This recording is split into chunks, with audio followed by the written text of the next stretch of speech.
And as always, your views and comments are welcome on the show. Look for us on our social media handles, so Joy News on TV, on Facebook and on Twitter. We will be glad to share your thoughts with the rest of the world. We begin today from Asamama in the eastern region. It has been a very chaotic 24 hours in that part of the eastern region as illegal miners who've taken over the community have been shot and killed in their numbers. And today, the information we're getting on the ground is that they have gone back, regrouped, and have come back with a lot of ammunition, saying they are ready to face off with the security agencies. More of that in just a moment. But let's quickly remind ourselves of where we've come from with this story. It began with a police and military operation in the eastern region, which we're now learning went bad. 2 have been shot, more bodies being retrieved.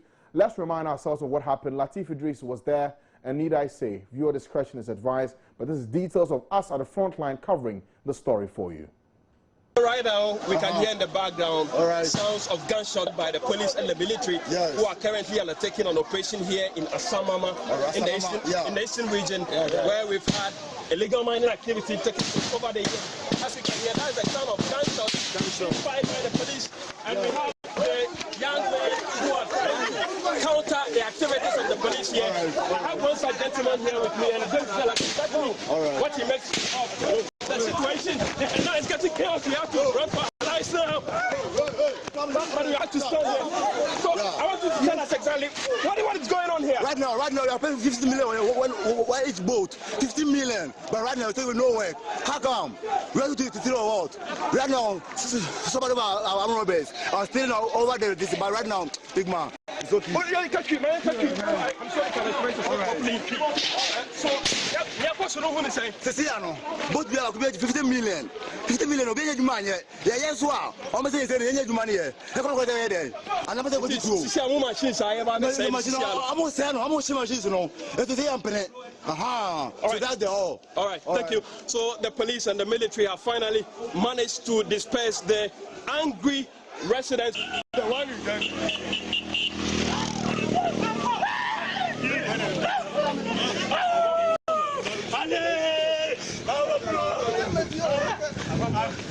Charlie. I'm also cool as a Charlie. The police station there, record. The police station there. We go spoil here. We will be well. We will be well. So right now, this is one of the dead bodies being carried away from the mine site. So child, they were shot. Police to hey, do Mama come and talk with this. And you can see blood all over his body. You can see blood all over his body. One of those who were shot. And now the dead body will now be taken.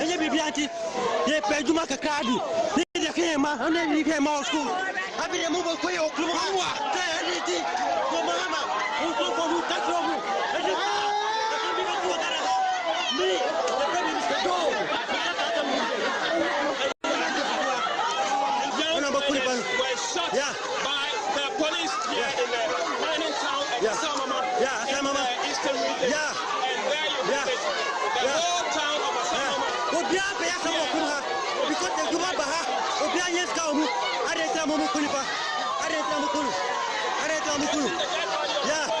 is the dead body. This is the dead body. So the dead body of Agor is now being carried.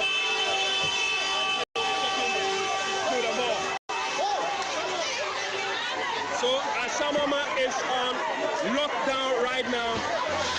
People are wailing and crying. Multiple shots. There you have it. The young man. Blood oozing all over. And there you have it. That is the atmosphere here in the mining community of Asamama. So this young man just suffered this stray bullets hitting him, and he's one of the young men in this Asamama township of the eastern region.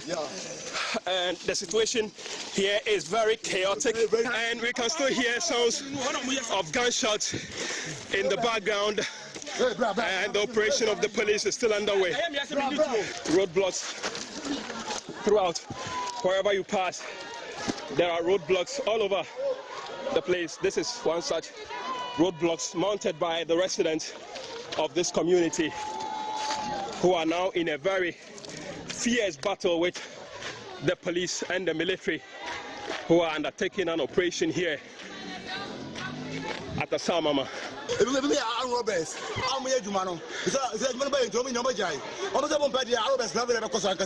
Yes, that's abortion. That's me. Who says what the police is doing today is taking away their source of livelihood in this community, and so they are now going to turn into armed robbery. Yes. According to him, that is now the only way to survive. And there you have it. The town folks are yet again mounting another roadblock here, trying to impede the movement of the police. Mahama, we are calling you. Why am I there? Answer our president. We are calling you to fight for us. All right, yet another. I pay a lot of money when I brought my goods over here. Right now, I don't have enough money. Do you know how much money I pay? In my pocket. I don't share. You don't know. The market women are also parking their goods to vacate the market because they can't stand the warning shot being fired by the police. And there you have it. Everybody is running here. Everybody is running. Asamama is now going to turn a ghost town because of the...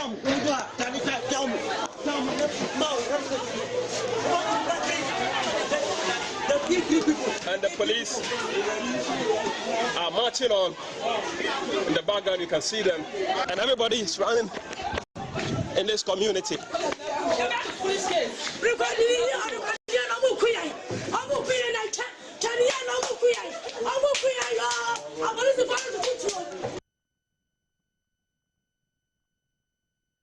So that's what happened yesterday, some 24 hours ago, in Asamama in the eastern region. Now we're learning today that even though the policemen have not returned to the community, the illegal miners are back in their numbers. Bodies are being retrieved of those who were shot in this operation, and they have also gone to get themselves some ammunition and are back in the town, terrorizing residents as well, saying that they will not leave and they are ready to face off with the security agencies. We will speak to our correspondent on the ground in just a moment. Network issues is making it impossible for us to reach him as of now, but that is what we know as we speak. But this sits quite within the bigger picture of how the illegal mining, or what has been called Galamsey, is beginning to affect us, not only in polluting our water bodies, but also now assuming security proportions, people being killed in the process. But in the broader frame of things, let's bring you this report by Justice Beidou, looking at the debilitating effect of pollution as a result of the Galamsey operations of these miners in part of the country. The Pra River, one of Ghana's largest water bodies, meandering through lush cocoa farms across 4 of the country's regions.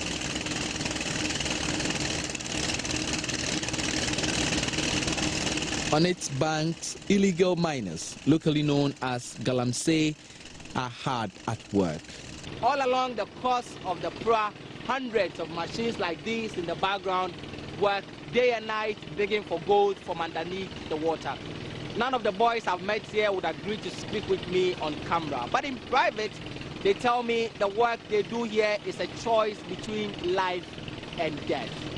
They run into the hundreds, but the real people who pay the price for the havoc they cause are in the thousands, possibly millions. And the people bearing this brunt are not far away. Just a few kilometers downstream, I've come to see some of them in Anlo Beach, a small fishing town in the western region.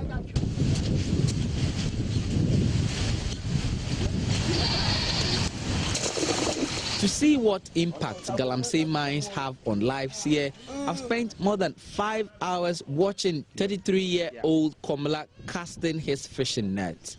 He's been fishing in the Pra River for more than 10 years.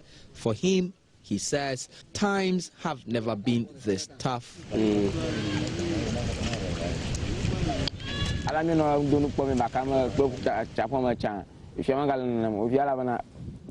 We used to get a lot of fish. Now, if we cast the net, we only get rubbish.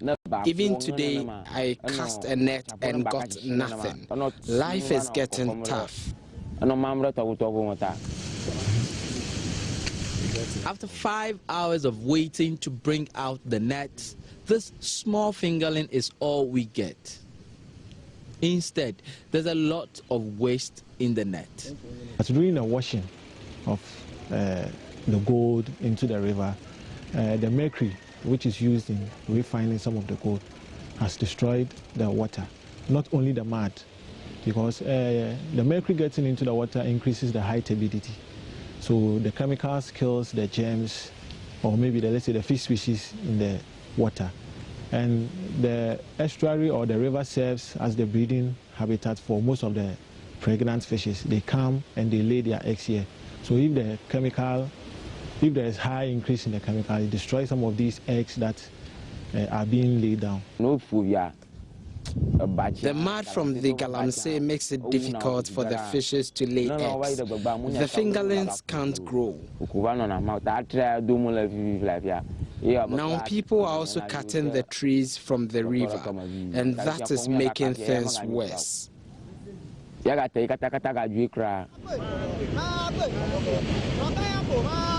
More than 5,000 people live in Anlo Beach. 90% of them depend on the river for a living. They are not alone. There are hundreds of such vulnerable communities nationwide now reeling under the horrors of Galamsey. Government's response has been more lip service and very little action. As Ghana head to the polls, many voters, including those at risk of environmental hazards like Galamsey, will be waiting to see how those seeking to lead plan to address this menace. Justice Beidou, Joy News, Anlo Beach in the Western region.